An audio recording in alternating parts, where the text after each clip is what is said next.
के लिए कि सभी लोग, कई सारे लोग थे जो गांधी के स्वागत के लिए तैयार थे और गांधी का स्वागत कर रहे थे। ये दिखाने के लिए शायद निर्देशक ने उसको छोटे रूप में या उसको एक प्रतीकात्मक रूप में दिखाया कि इतने सारे लोग जो हैं गांधी के स्वागत के लिए तैयार हैं, एक भीड़ गांधी के स्वागत के लिए तैयार है और गांधी एक नेशनल हीरो की तरह बन गए हैं। Hardly that, Mr. Patel. Oh, yes, you are. It's been 200 years since an Indian has cocked a snook at the British Empire and... अब पटेल ये बात कह रहे हैं कि ये 200 सालों में पहली बार है जब किसी भारतीय ने ब्रिटिशर्स की जो है गर्दन पकड़ी है। तो इसमें थोड़ा सा मुश्किल ये कहना है क्योंकि गांधी 1914-15 तक ब्रिटिशर्स के खिलाफ नहीं थे, क्योंकि वो तो अपने उत्तर में कह रहे हैं कि अगर हम अंग्रेजी जो है नागरिकता की सुविधाओं को लेना चाहते हैं तो हमें युद्ध में उसका साथ भी देना पड़ेगा, उनकी मुसीबतों में उनका साथ देना पड़ेगा। तो इस समय गांधी जी अंग्रेज़ों मतलब ब्रिटिश गवर्नमेंट के खिलाफ नहीं है, इसलिए ब्रिटिशर्स की गर्दन पकड़ने की जो बात है ये थोड़ी सी इसमें भी ये समस्या वाली बात है। Got away with it. And stop calling me Mr. Patel. You're not a junior clerk anymore.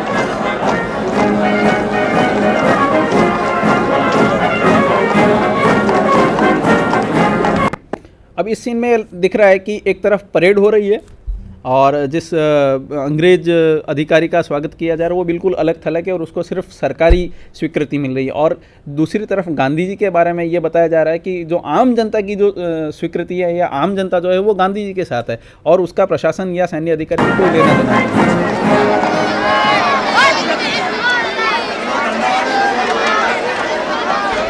अब ये सीन आप गौर से देखिए, इस सीन में क्या है कि ये बॉम्बे का सीन है और बॉम्बे की शायद गली या किसी सड़क का सीन दिखा रहे होंगे। 1982 में जब ये फिल्म बना रहे थे शायद उस समय बॉम्बे में भीड़ भाड़ रही होगी, बहुत जनसंख्या रही होगी, लेकिन ये बात है 1915 की, और 1915 में बॉम्बे की कितनी जनसंख्या थी। इस सीन को देखने के बाद में एक अमेरिकन दर्शक के दिमाग में किस तरह का कथन का विकास हो रहा है आप देखिए।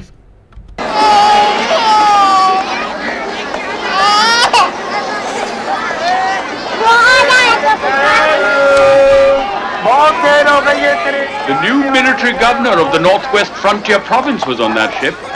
Too bad you came back third class. He might have been impressed by a successful barrister who had outmaneuvered.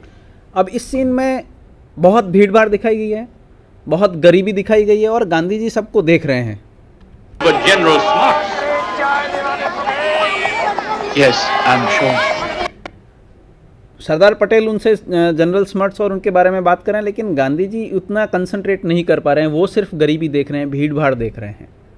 तो ये सब देखने के बाद एक अमेरिकन दर्शक के मन में क्या एक कथन का विकास होगा कि जो बॉम्बे है वो 1915 में भी उतना ही भीड़ भाड़ से भरा था, उतनी ही गरीबी थी जितनी आज झुग्गी झोंपड़ियाँ वगैरह जो आज उसकी स्थिति बताई जाती है, क्या उतनी भी उस समय थी? नहीं। 1911 की जो जनसंख्या है, आंकड़े हैं, उसके हिसाब से बॉम्बे की जनसंख्या लगभग 9,30,000 के आसपास थी। 9,30,000 की जनसंख्या अगर बॉम्बे की थी 1915 में, तो इतनी भीड़ जो इस सीन में दिखाई जा रही है वो बिल्कुल संभव नहीं है। तो ये भी एक जो भारत को देखने का एक पश्चिमी नज़रिया है, पश्चिमी नज़रिए से जो भारत को दिखाया जाता है उस नज़रिए को बताने की कोशिश की गई है, या जो निर्देशक है वो भी उस नज़रिए के दोष से मुक्त हुए नहीं हो पाया है और वो उसी नज़रिए से भी भारत को या हिंदुस्तान के किसी भी शहर को उसी नज़रिए से देख रहा है जिस नज़रिए से जो है कोई भी पश्चिमी व्यक्ति देख रहा होता है, और वो उसमें बिल्कुल सत्यता नहीं है। इसलिए ये जो सीन है इसमें जो चीज़ बिना कहे बिना बोले जो दिखाई जा रही है वो भी एक दोषयुक्त कथन का विकास कर रही है। अब गांधी जी इसमें जो गरीबी है उसको देखकर बड़े दुखी हो रहे हैं। देखिए गांधी जी ने बिल्कुल कुछ देख के अपना मुँह फेर लिया है।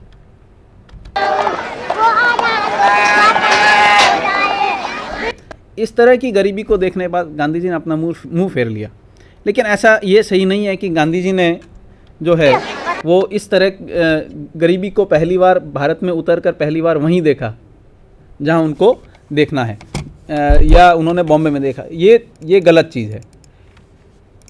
बजाय इसके कि गांधी जी ने पहली बार गरीबी को कहाँ देखा, ये सबसे पहले वो जब पूरे भारत की यात्रा पर निकले और जब वो चंपारण गए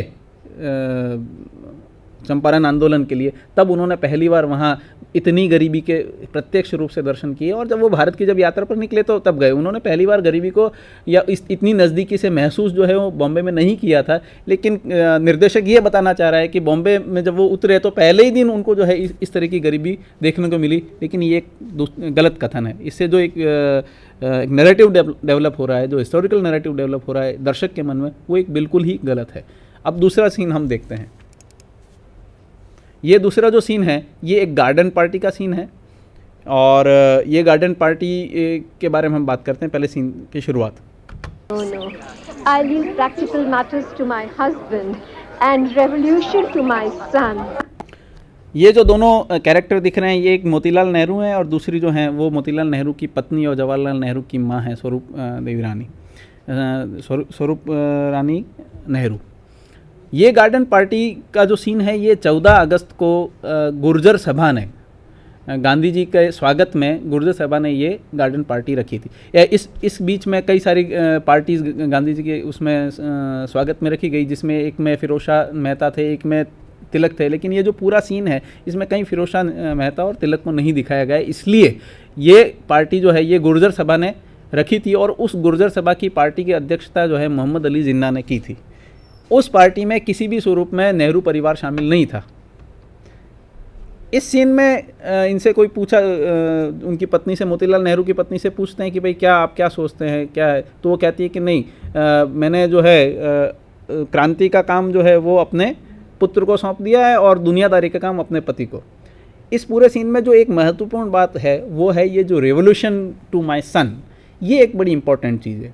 वो इसलिए कि ये जो रेवोल्यूशन जो शब्द है इससे जो एक अंडरस्टैंडिंग है वो ये रेवोल्यूशनरी जो है वो क्रांतिकारी माने जाते थे, जो हिंसात्मक साधनों का प्रयोग करके क्रांति का जो काम करते थे वो रेवोल्यूशनरी माने जाते थे। और 1915 में पहली चीज़ तो ये कि नेहरू जी जो हैं वो किसी भी तरीके के राष्ट्रीय आंदोलन में सक्रिय भूमिका में नहीं है, पहली चीज़। और दूसरी चीज़, अगर वो सोचते भी थे तो रेवोल्यूशनरीज़ के बारे में उनके उस समय क्या विचार थे ये बिल्कुल स्पष्ट नहीं है।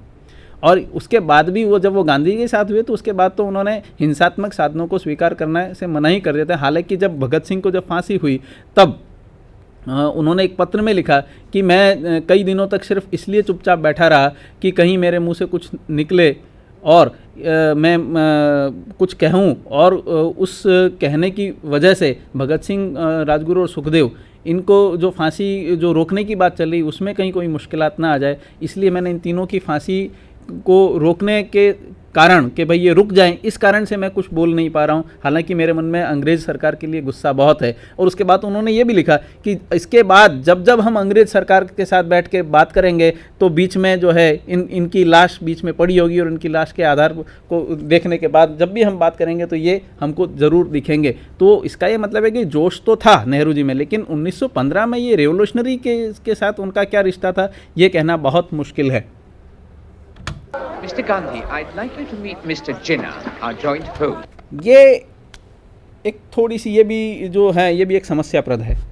नेहरू जी मिलवा रहे हैं जिन्ना से, गांधी जी को, और कह रहे हैं कि मैं आपसे मिलवाना चाहता हूं मिस्टर जिन्ना से, और जो कि हमारे जॉइंट होस्ट हैं, Member of Congress and leader of the... जो कांग्रेस के सदस्य हैं और मुस्लिम लीग के लीडर हैं। जिन्ना, इसका ये मतलब है कि जिन्ना और नेहरू एक दूसरे को पहले से जानते हैं। ये भी एक बिल्कुल दोषपूर्ण बात है। जिन्ना और नेहरू एक दूसरे को उस समय नहीं जानते थे, पहली चीज़। दूसरी चीज़ ये कि पहली बार गांधी और जिन्ना भारत में नहीं मिले थे। गांधी और जिन्ना पहली बार 14 अगस्त 1914 को इंग्लैंड में लंदन के सेसिल होटल में मिले थे, जब जिन्ना लाला लाजपत राय और भूपेंद्र नाथ बोस के साथ किसी अंग्रेज़ों के साथ जो ये स्वशासन को लेकर, साम्राज्य के अंदर स्वशासन को लेकर कोई बातचीत चल रही थी, और उस बातचीत को आगे बढ़ाने के लिए जिन्ना, लाला लाजपत राय और भूपेंद्र नाथ बोस जो कांग्रेस के लीडर थे उस समय, ये लोग वहाँ उनसे मिलने के लिए गए थे। और वो पहला विश्व युद्ध शुरू होने की वजह से ये बातचीत नहीं हो पाई, और वहीं सेसिल होटल में लंदन में पहली बार जिन्ना और गांधी एक दूसरे से मिले। लेकिन ये दोनों एक दूसरे से किस तरह से बातचीत किया इसका कोई विवरण नहीं है, लेकिन वो पहले एक दूसरे से मिल चुके थे, ये बात पक्का है। दूसरी बार वो 14 जनवरी 1915 को भारत में मिल रहे हैं। इसका ये मतलब है कि ये जो एक दूसरे को इंट्रोड्यूस करवाने वाली जो बात है ये बिल्कुल गलत है, ऐसा नहीं था। और ये तो बिल्कुल साफ है कि नेहरू का पूरी जो फैमिली है, पूरी नेहरू फैमिली वो उस गार्डन पार्टी में शामिल थी ही नहीं, क्योंकि ये एक दूसरे से उस समय तक इस तरीके से बिल्कुल अपरिचित थे, बिल्कुल परिचित नहीं थे। Muslim League, and Mr. Prakash, who I fear is awaiting trial for sedition and inducement to murder. और दूसरा वो परिचय करवा रहे हैं एक मिस्टर प्रकाश करके हैं उनसे। अब इनके बीच प्रकाश और गांधी के बीच में जो बातचीत होती है, I have not actually pulled the trigger, Mr. Gandhi. मैंने कोई बंदूक की जो है वो ट्रिगर नहीं दबाया है।